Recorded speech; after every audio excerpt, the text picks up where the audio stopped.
Hi everyone, welcome to Powerful Plant Allies. My name is Jack.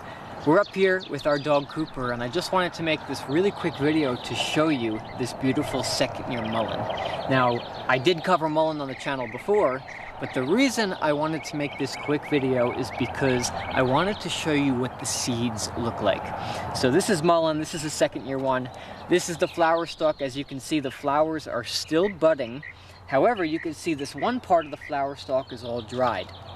Now what we're going to do is we're going to shake it. It's kind of like nature's little maraca, you hear it. And you take a look at what I have in my hand right here.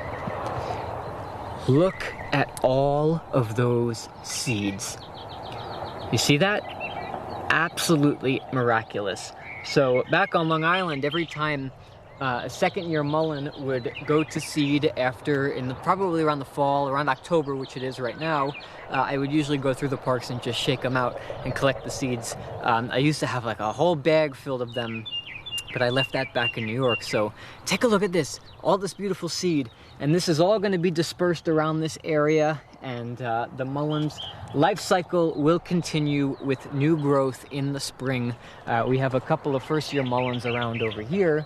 But just super cool. I just wanted to make that quick video because I think it's amazing how many seeds this plant produces. So very cool stuff. Thank you guys so much for watching. That's mullein for you. Second year going to seed. Hit the like button, subscribe, comment, and I will see you guys next time. I'm gonna leave the link to the 2 mullein videos that I did before in the bio in case you want to check it out. Powerful medicine, powerful lung medicine, and an amazing plant ally. So take care of yourself. Much love. Namaste and peace.